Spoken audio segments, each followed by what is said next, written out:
ассалому алайкум дӯстони азиз, хушомадед ба канали Dom TJ. Номи ман Шаҳром. Имрӯз 6 июни соли 2021 мебошад. 1000 рубл 154 сомонӣ, $100 1132 сомонӣ. Дар имрӯзанавормон 14 та хонаҳои фурӯшӣ мешаванд аз Душанбе, Хуҷанд, Бохтар ва ғайра. Чӣ хонае ки дар комментария пештара навор шумо аз мо хоҳиш карден, мо ҳавора ёфтему имрӯз пешниҳод мекунем. Барои ҳамин ҳатман навора то охир тамошо кунед, лайк монед ва дар каналмон подписатсия кунед. Дӯстони азиз, агар шумо хонатона дар эълон монданӣ бошед ва рақамҳои барои реклама танҳо дар WhatsApp муроҷиат кунед. Агар хона гуфтеса бошед, дар комментария нависед чӣ хали хона шуморо дар коре. Бисёр бад гап намезанем, рафтем.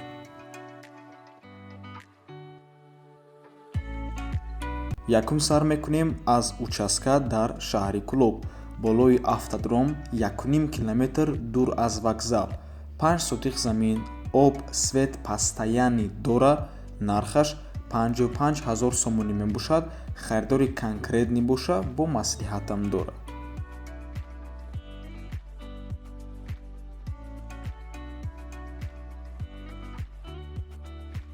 хонаи фурӯшӣ дар шаҳри Ҳисор. Як хонага квартира бо масоҳати 40 метри квадратӣ бе ремонт, коробка. ҷойгир мебошад дар чорум ошонаи бинои новостройка. худи бино аз 4 ошона ва панҷум ошона мансард иборат мебошад. нархаш 135 000 сомонӣ. алишам мешавад, савдоам дорад.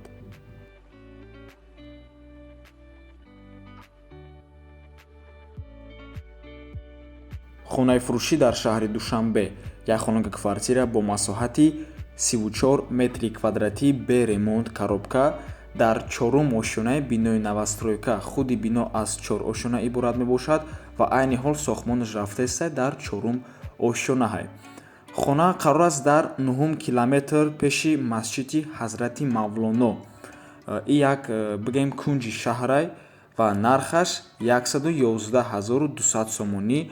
алиша мешавад, савдоам мешавад. застройщикаш ҷедмм Мурис мебошад ва рақамое ки дар рӯи экран мебинед, ин рақамои риэлториён агар хато накунам.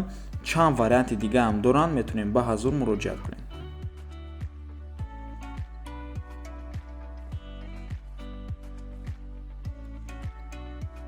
хонаи фурӯшӣ дар шаҳри Хуҷанд.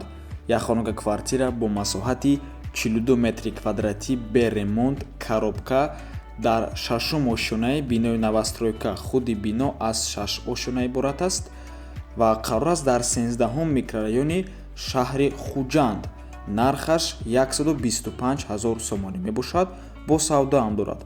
ва дӯстони азиз, хотиррасон мекунем ки агар шумо бинед ки хона дар новостройкае, коробкае ва масоҳаташ аз 40 квадрат зиёд мебошад, пас донед ки ин хонара шумо ба ҳазур метавонед ба духонага табдил тиҳед.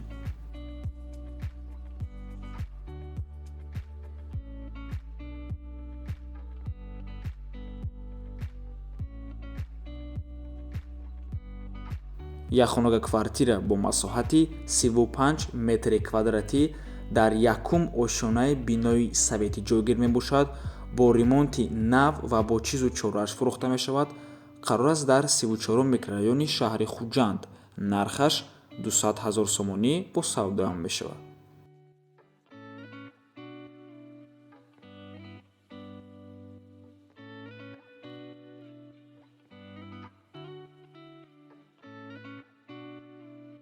аз 91 микрорайони шаҳри Душанбе дар комментария пештара навор хоҳиш кардан. ҳамхаша мегӯем ки 91 микрорайон беҳад микрорайони хубай ва марҳамат яке аз арзонтарин хона. ду хонага квартира дар 14 ошона бинои новостройка. хона бе ремонтай, коробка мебошад ва бо масоҳати 68 метри квадратӣ. қарор аст дар 91 микрорайони шаҳри Душанбе. бино айни ҳол сохтмонаш рафтааст то сентябра ба этмон мерасад. нархаш 249 000 сомонӣ мебошад, бо савдоам дорад ва ин хонара квадратураш беҳад хубай, 68 квадрат. ира ба ҳазур духонага ва сехонагаам карда метавонем. кадоме ки надонад 91 микрорайон дар куҷае, ҳамин баъди маркази шаҳр поён мефурои тарафи Қараболо мерай. ҳамин баъди Қараболо территорияи 91 микрорайон сар мешавад.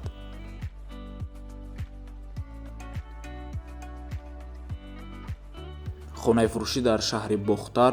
як хонага квартира бо масоҳати 48 метри квадратӣ дар панҷум ошунаи бинои новостройка. худи бино аз 5 ошуна иборат мебошад ва қарор аст дар кайҳонавардон. соҳибуш мегӯяд ки об, свет, канализатсия ҳамаш қоидавӣ бо маслиҳат мекунем, беҳуда занг назанем. нархаш 185 000 сомонӣ.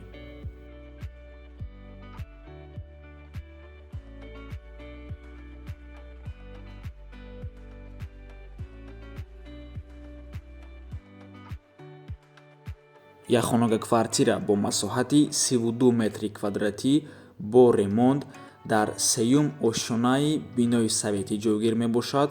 бо тамоми чизу чорааш фурӯхта мешавад, яъне кондитсионер, плитаи газӣ, термикс, холодильник, мебел, мошинаи ҷомашӯӣ, телевизор бо антеннаи спутникӣ ва назди театри шаҳри бохтарда қарор аст. нархаш 200 000 сомонӣ мебошад.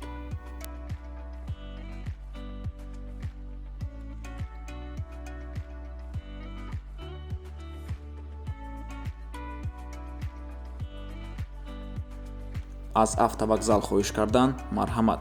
як хонага квартира бо масоҳати 58 метри квадратӣ, коробка бе ремонт, ира баъзур метавонем ба духонага табдил кунем.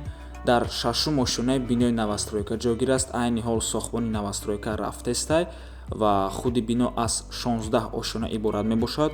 якуму дуюм ошунаш магазинай.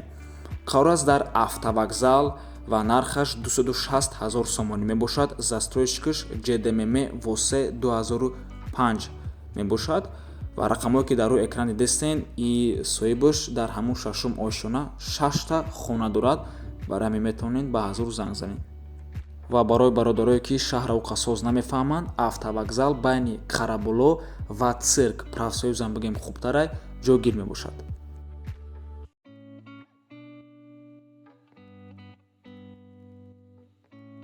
хонаи фурӯшӣ дар шаҳри ваҳдат, як хонага квартира бо масоҳати 32 метри квадратӣ бо ремонт дар якум ошунаи бинои советӣ ҷойгир мебошад. хона дар ҳолати хуб қарор дорад ва нархаш 170 000 сомонӣ ва савдоам мешавад. қарор аст назди терминал, шаҳри ваҳдат.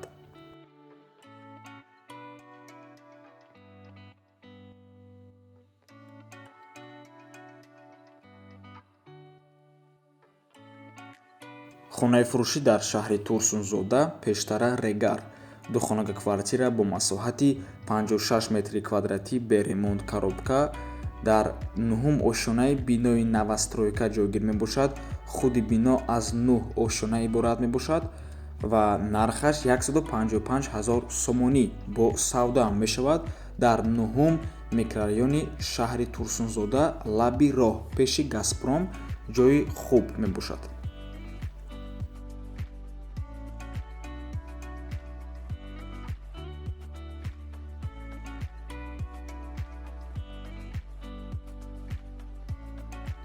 хонаи фурӯшӣ дар шаҳри Душанбе, Зарнисорда, рӯ па рӯи посольствои Америка. доми нав новостройка аз 13 ошуна иборат аст. худи хона дар панҷум ошунааш ҷойгир аст. ду хонага бо масоҳати 54 метри квадратӣ. ремонти замонавӣ дорад. ҳамаи чизош қатӣ фурӯхта мешавад. чизош навай: мебел, стиральник, плита ва ғайра. мактаб, садик, магазинҳо дар наздикишанд. нархаш $32,000 срочно фурӯхта мешавад. рубл ва сомонӣ дар рӯи экранай. рақамҳои соҳибои ҳамин хонаам дар рӯи экранай. ватсап доранд.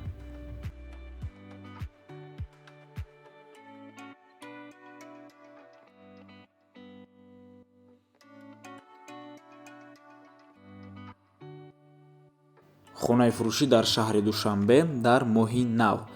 се хонага квартира бо масоҳати 58 метри квадратӣ дар якум ошунаи бинои советӣ ҷойгир мебошад. худи бино аз 4 ошуна иборат аст. лави раҳи Калондай. нархаш 460 000 сомонӣ. аз номи канали Дом Диҷей гап занед, бо арзон мешавад. подписчики хидмонай. ремонти миёна хона холӣ дода мешавад. моҳи нав, касе ки надонад, баъди цирк, баъди профсоюз моҳи нав мешавад. баъди моҳи нав бошад, территория 33 микрорайон сар мешавад.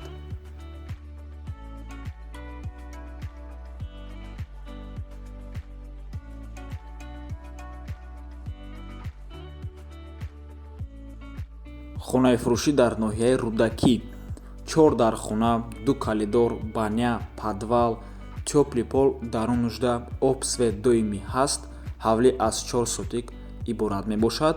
Документҳош ҳастаи агарот, дарахт дора, масҷид, мактаб, садик ҳастай бо чизу чорааш фурӯхта мешавад. Нархаш $40,000 сомонӣ рубл дар рӯи экранай бо савдо мешавад ва қарор аст дар Ленский район назди радиостансияда. Ва ин буд охирон хонаи фурӯшӣ дар имрӯза навормон. Раҳмати калон дӯстони азиз, ки моро то охира тамошо карден. Агар навор ба шумо писанд ояд, ҳатман дастгириро фаромӯш накунед. То боздид, барори кори шумода.